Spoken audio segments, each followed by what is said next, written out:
Hi, and welcome to another Buzzfeed video. Today we're exploring Gabriel Garcia Marquez's Chronicle of a Death Foretold. But not just the whole book. No, that would take far too long. We're only doing section 1. And there's also the fact that other groups are doing those sections, but we just want to look cool. The code of honor was mentioned on page 21. It is explained to the bride Angelina Ricario had returned back to her parents' house after her husband discovered that she was not a virgin. Nowadays, people don't really react that way, but to be fair, this was written in 1983. 35 years later, and that ideology has slightly changed. Oh yeah, and don't forget that little section on page 13. I don't know why it seemed okay to do that, but I must say my mind went to a certain person. But I'm not going to name their names. Dreams are also mentioned a few times in the first chapter of the book. It is said in the beginning, the dreaming of the birds is a bad thing. But is it really? Let's go to our friend Google. It says that the dream represents goals, aspirations, and hope. There's also a ton of interpretation of birds that was seen in dreams. None of these are bad. The Baptist smells on page 7 is said over and over. Also, it's a foul individual scent of Santiago Nasser as he kicks the bucket. The note on the lobby floor, which individuals over and over neglect to see it at long last pursuit. The picture of Santiago Nasser conveying red roses on page 116 turns into repulsive last picture of murder casually gasping his digestive tract. Another repetition is the very word last has been repeated many times throughout the story. For example, the last time we saw him on page 5 and the last time they saw him on page 103. Trees are also mentioned. Come to find out, an elm tree is a symbol of bad luck and death. Maybe Santiago jumped up an elm tree. That would kinda explain why he died. Fatalism. What is it, you may ask? It's the belief that your fate is written in stone and nothing can change it.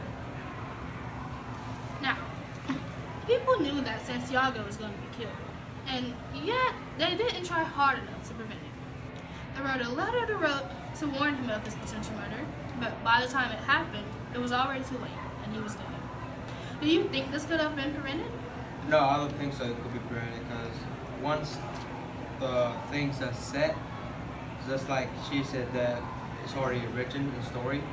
So even if some other guys hints him, he's still gonna die. It doesn't matter. I agree. Just like Julius Caesar, just like in Julius Caesar, how they warned him over and over about how he was going to die. He still took that and didn't listen, and as we know, he did die. So I believe fate indeed seals your fate. You can't prevent that. I disagree. I would hate to play devil's advocate here, but this is not Julius Caesar. I feel that Santiago, if he would have even had knowledge or any way of knowing that he was going to be killed, he could have prevented it. While it seems like the other characters of this book are entranced by some sort of outside force, I think, honestly and truly, that Santiago would have knew. He would have maybe not went outside that day, or he would have been prepared as far as having a weapon of his choice. So I think this could have been prevented, and I do think Santiago could have lived.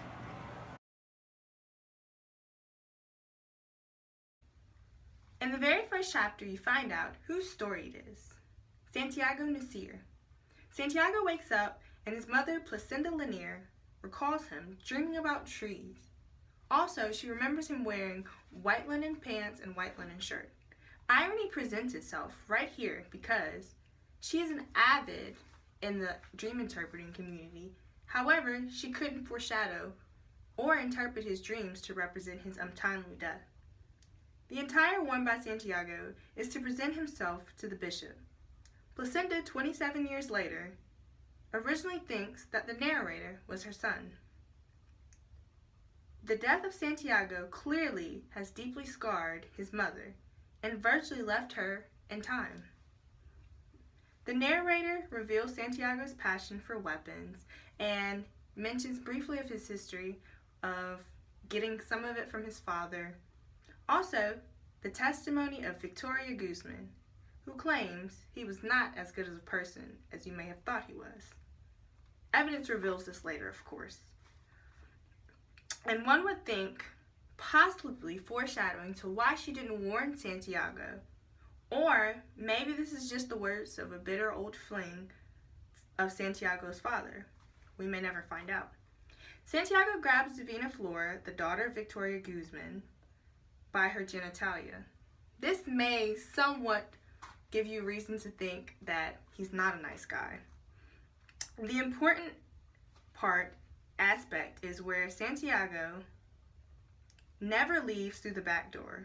However, on this particular day, he leaves through the back door in his Sunday best, and the whole town remembers this as being unusual. A letter attempting to warn Santiago of his untimely death was left at the door, but of course, it never found him and was ultimately found too late.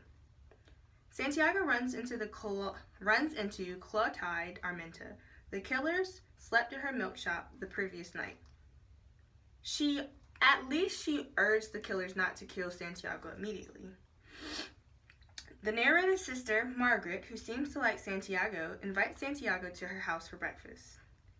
At this point, we see everyone knows that Santiago is going to be killed. But why does no one stop it and get in between or try to stop the twins or tell Santiago? But we don't know why. So we find out that Angela Vicario, the bride who just got married at the wedding Santiago attended the prior night, because her husband, Bernardo San Roman, discovered she wasn't a virgin, and she told her family that Santiago deflowered her. Now, whether this is true or not, we never find out, but we have strong reason to believe that it might be true. Once Santiago's mom hears the news that he is going to be killed, she goes out to look for him. However, it is too late, and she's ultimately traumatized by what she finds. And the narrator kind of portrays some contrast between what she originally said, that the last time she'd seen Santiago was that morning, but in actuality, it was that night. So I just want to say something that's very important about the first chapter. It pretty much makes you realize that the narrator is not going to, he's like not going to go in order chronologically, basically, to tell you what happened in order. He's pretty much going as he finds out information, and it pretty much sets the tone for the rest of the book.